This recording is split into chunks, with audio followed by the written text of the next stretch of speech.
National Rifle Association, friends, you know, there are gatherings like this taking place all over this great country today, because the one thing we know is that the American people have a hell of a lot more sense than our politicians.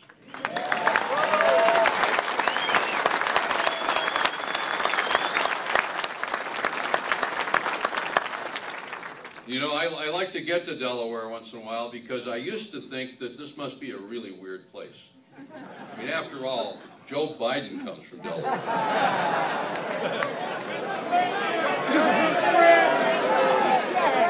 But then I realized it's not so much that he lives or lived in Delaware, it's that he lives in his own mind.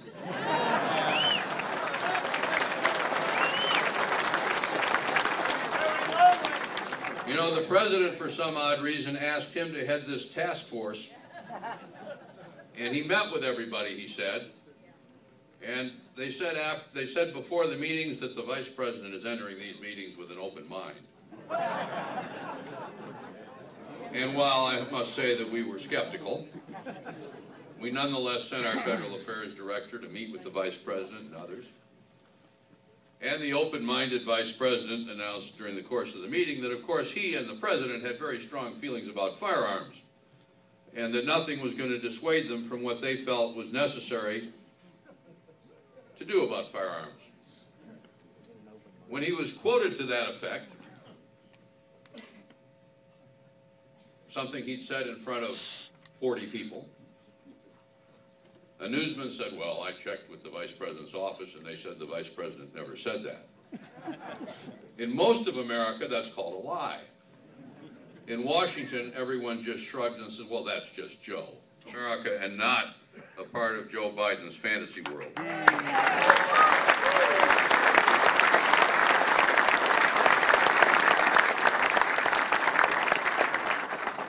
For the last year or so, we've been warning that this day was coming. We've been warning that if Barack Obama were reelected, that he was going to pursue his lifelong opposition to the Second Amendment. During the campaign, he said, the Second Amendment, I support the Second Amendment. I would never come for your guns. I would never take your rifles. I would never take your shotguns. I would never take your sidearms. Chris Matthews, one of his media lapdogs, said in the course of the campaign that Wayne LaPierre, our executive vice president, was insane if he thought that Barack Obama would threaten the gun rights of America's citizens. And then Newtown happened, and the machine that had been prepared swung into action, because now they had what they thought would be the catalyst to change the American people's views on firearms and on the Second Amendment. It didn't take long, and they all came together. And the president said, I still believe in the Second Amendment, but I just think we ought to have common sense restrictions, like you shouldn't have guns. If you watched his speech, it was quintessential Obama. The president stood up there, the most reasonable man in America, with a common sense solution to the problem, as he stood up when any other problem is confronted him as the most reasonable man in America, with a common sense solution to the problem, and told us that Americans would rally to his solution, except that there are those out there who are evil, who are bad, who for nefarious reasons and greed oppose what it is he wants to do. This time, it was the National Rifle Association. Well, let me tell you something. All of us here do have a special interest. We have a special interest in the Constitution of the United States.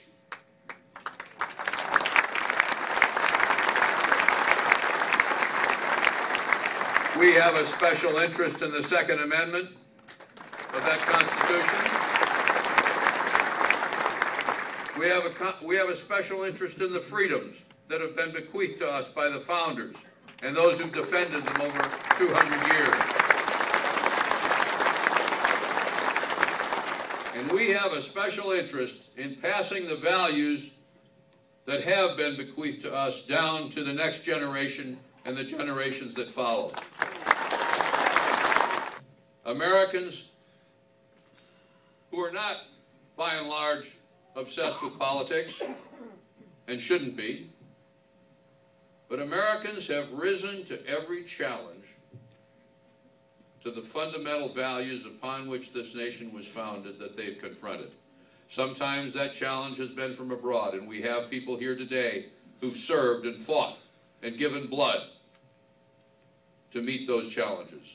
Sometimes the challenge is here at home, and all of you here are testimony to the fact that when we confront such a challenge, we as Americans stand up. We stand up.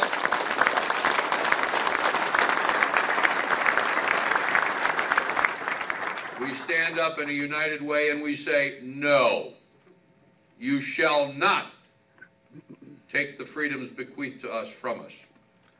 We will go to the ballot box. We will go to our legislators. We will write letters. We will make phone calls. We will demonstrate. We will organize. We will do everything it is necessary to do to protect those rights and to protect the values that we share.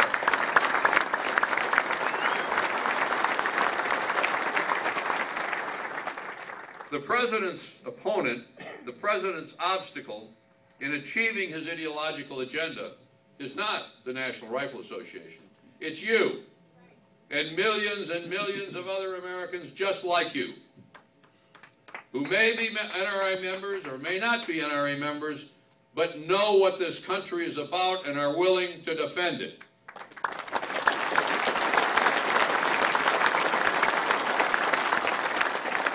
Our strength comes not from the fact that we're a special interest.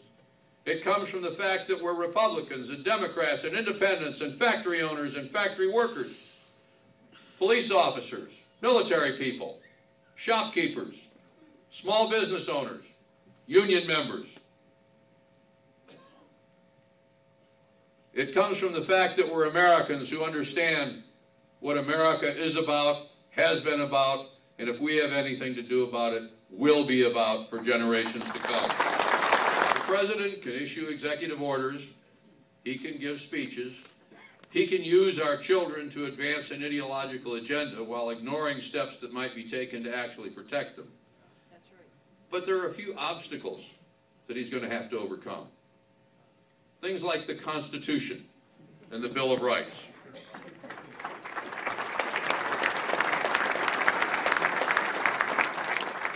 Things like facts and empirical evidence. Things that Congress and other legislatures will consider and will debate. You know, we've been through this debate before. I was on a national television program last week, and the anchor, I won't name him, probably call me names anyway, but he said, you know, my producer said, why don't we just get the file from the 1990s and pull it out, because haven't we been here before? Haven't we been through this same debate? Yes, we have. We debated it, we discussed it, we looked at the evidence. The evidence was clear, we tried things, we saw what worked, we saw what didn't work. We rejected what didn't work.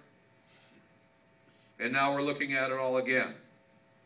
And in the wake of Newtown, did the president put together a task force to protect the kids? No.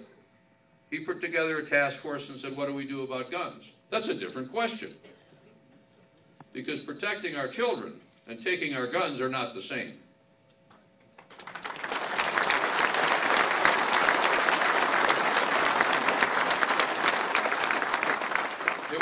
It was a coincidence, but the morning after the Newtown shootings, I found myself in Israel touring a facility where they trained armed security to protect their schools. When I got back and we suggested that perhaps armed security might be an answer, we were told that we were insane. And my question was this: why, when the Israelis did that make sense? And why, when Bill Clinton proposed that perhaps armed security was needed in our schools, was that reasonable? And why, when Charles Schumer took the first grant under Bill Clinton's program to provide armed security in some of New York's schools, was that sensible? And why, when Nancy Pelosi took one of the first grants and one of the largest for armed security in San Francisco schools, was that common sense. And why were all of those things common sense, reasonable, and legitimate, and when we suggested that other children ought to be protected, that was insane? The president, looking at the polls, then decided, well, maybe they've got a point here, because it seems that most people are more interested in school security than they are in taking your guns. And so in his speech, he suggested he's going to beef up this program. He's going to add 1,000 school resource officers. You know how many schools there are in this country? 135,000. 30,000 of them have security, 105,000 don't. And he's going to fix it with 1,000 school resource officers. That's a great idea. That's called a fig leaf. The other problem that we haven't even been willing to deal with that could make a difference is our broken mental health system. Almost all these shooters. Did you know that in our prisons today, in every single state, not in most states, not in some states, in every single state, there are more people who've been diagnosed as severely mentally ill than there are in those states' private and public mental health facilities. We destroyed our mental health system. We locked these people up like criminals where they get worse, and then we put them out on the street where on occasion they blow and threaten the lives of their families and of others. And that's what's happened time and again. The president's going to study that. I think that's good, don't you? In 1993, Wayne LaPierre, our executive vice president, appeared on Face the Nation with then Congressman Charles Schumer. And Wayne said that the problem we face is a mental health care system that doesn't work. And we at the NRA believe that those people who've been adjudicated to be potentially dangerously mentally ill should be included in the NICS system, so that when they try and buy a firearm, they'll be turned down. Chuck Schumer said, I can agree with that. The two of them got up and shook hands, and he said, I'll help you get that done. That was 1993. Nothing's been done. And now the president's going to solve the problem by reinstituting and readapting laws that have been tried before and don't work. Now that's a good idea, isn't it? Well, I can tell you he's not going to do that if you have anything to say about it. He's not going to do that if gun owners and Second Amendment believers around this country have anything to say about it. And by God, he's not going to do it if I have anything to say about it. Well, a banquet was held honoring General Kalashnikov, the man who, in World War II, invented the AK-47. General Kalashnikov today is 93 years old. At that time, he was 85 years old, and one of the few heroes that Russia has. As the dinner came to a conclusion, the main toast was given by President Putin. He finished the toast, and the general stood up, held up his glass in front of Putin's face, and said, Mr. President, I dream of a country like the United States, governed by men and women not afraid of an armed citizenry.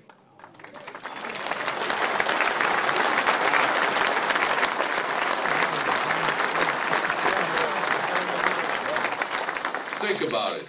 We live in that country, a country that most people in the world can only dream about.